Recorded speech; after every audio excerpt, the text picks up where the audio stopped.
kayak gitu Kak. Habis itu karena dia tuh saya bertengkar hebat sama orang tua. Pertengkarannya hebat sekali. Pokoknya nggak bisa terkendalikan. Untung saya tuh hilaf gitu loh. Saya benar-benar hilaf saya. Pokoknya kayak gebuk-gebukan lah itu. Sebenarnya saya tuh malu cerita kayak begini, tapi saya tuh selalu ya Allah Tuhan, saya berdosa apa gimana gitu kan. Habis itu singkat cerita, rumah saya kan besar banget ya, panjang banget kan. Habis itu dia tutup gerep gitu, dia di belakang, saya di depan. Itu rumah saya itu pure yang bangun saya gitu, yang bangun saya dari hasil semuanya dia hasil dari Hong Kong gitu kan. Saya pure. Kalau di Malaysia sedikit ya gitu, ya pure. Tapi dia nggak merasa sama sekali semuanya tuh. Udah, habis itu saya kan punya lahan kan 5 tempat kan, Miss Yuni. Saya tanamin semuanya, ada tanamin buah-buahan, ada itu. Ada tanamin buah-buahan, dipotong semuanya itu, mangga itu sudah 32 pohon ya. Udah 5 tahun lagi berbuah, potong semua drill gitu.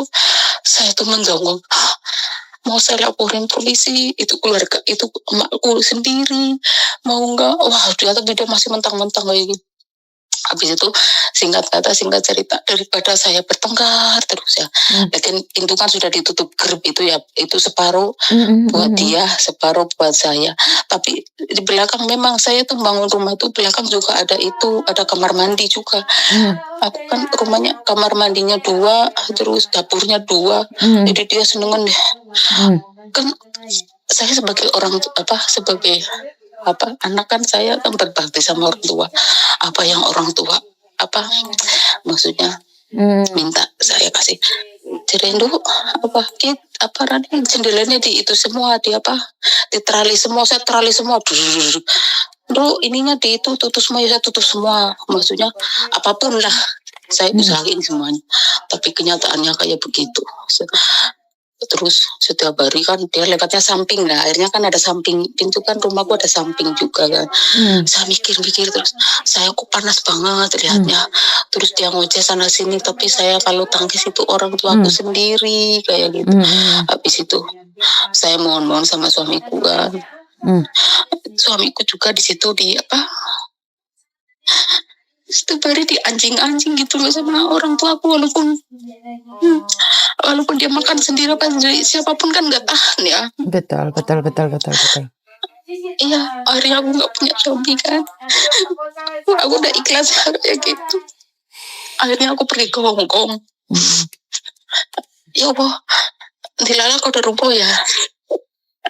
Aku ngomong sama agent, aku mau pergi ke Hong Kong. Asalnya saya ngomong sama majikanku, iya nanti ya, saya ngomong itu biar anaknya mandiri dulu. Oke, kamu berangkatnya kapan? Aku bilangnya Januari.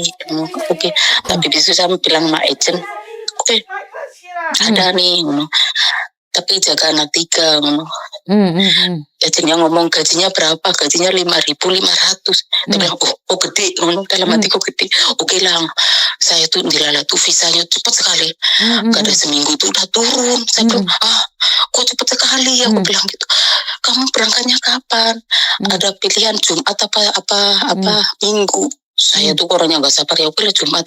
Dilala tuh Jumat tuh nggak ada penerbangan ke Hong Kong, adanya hari Minggu. Oke, hari Minggu saya berangkat ke Hong Kong ya. Saya tuh pikirannya plong, kayak orang itu terbang bebas gitu loh.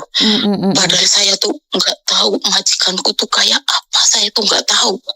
Saya tuh tahu, saya jaga anak 3, 1 2 bulan, 1 tahun setengah, 1 3 tahun. Belum ada 3 tahun, 2 tahun 8 bulan itu betapa repotnya. Tapi saya lah, saya selalu sholat lah kayak gitu. Saya tuh berangkat ya, Miss Yuni, saya tuh disepatani, kamu biar mati di Hong Kong, kamu biar dapat majikan jelek, bilang gitu. Saya ya Allah, saya tuh sampai kan takut sekali ya Allah. Tapi setelah saya terbang sini ya, majikanku 180 derajat baik banget. Saya sampai kan mendongong. Majikanku kok baik banget itu. Saya gajinya kan 5.500, dia tambahin. Habis itu dia bilang sama agent, saya beruntung dapat jaja ini, bilang gitu. Apa saja tuh dikasih semua, sabun apa saja. Terus udah setahun gitu ya.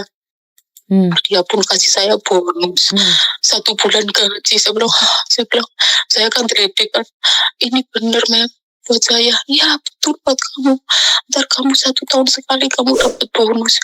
Tapi saya nggak minta ya, enggak, karena saya terima kasih sama kamu Mbak Miss Yuni. Yang saya tanyakan begini, sekarang rumah saya kan dijebol lagi ya.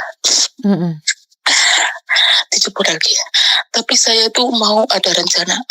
Saya nggak mau store listrik lagi. Anakku juga nggak di situ gitu kan. Itu gimana ya solusinya ya? Oke. Semua orang punya masalah yang sama dengan sampean, dengan keluarga itu seolah ada yang jadi sapi perah keluarga, ada yang jadi tulang punggung keluarga, ada yang dibohongin keluarga, itu ada. Dari semua cerita itu saya tahu banyak sekali kejadian seperti itu.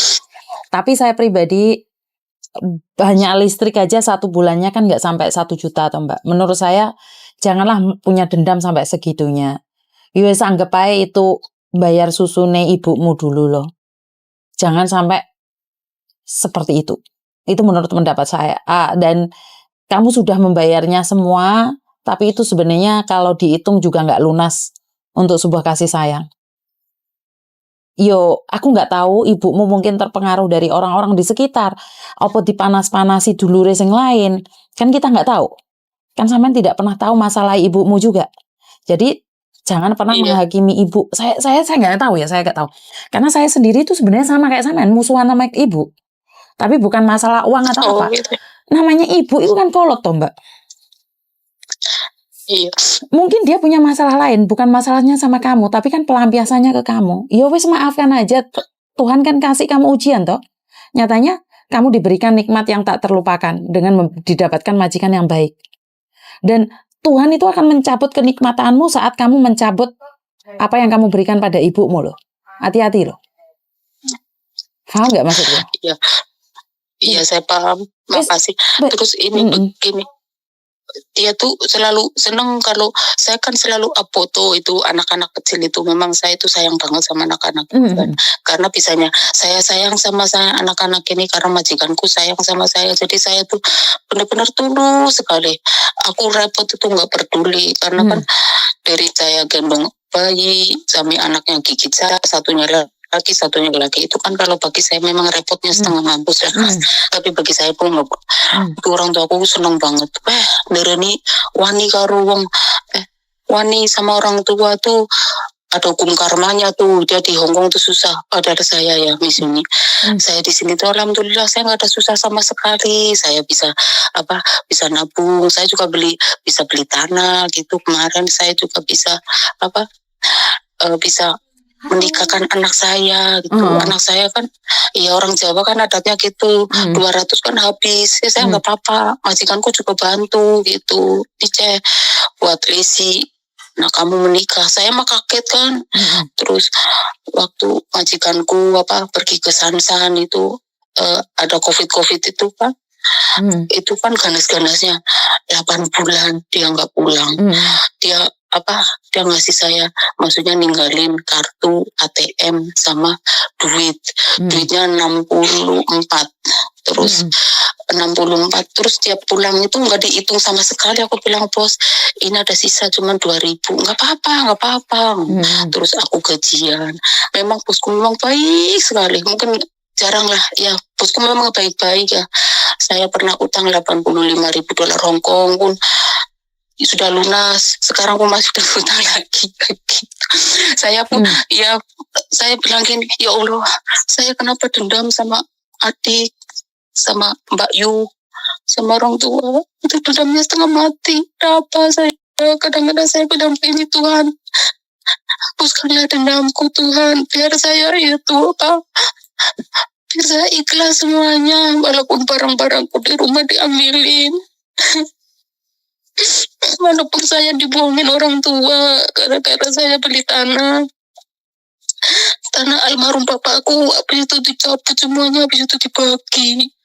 Sekarang pun aku nggak bisa nggarap itu, orang tua punya nyabut. Saya punya Allah, tapi saya masih punya tanah lagi 1 hektar. Tapi kalau saya ingat itu, saya hatinya panas sekali. Ada apa ya Miss Yuni? Bagaimana ya,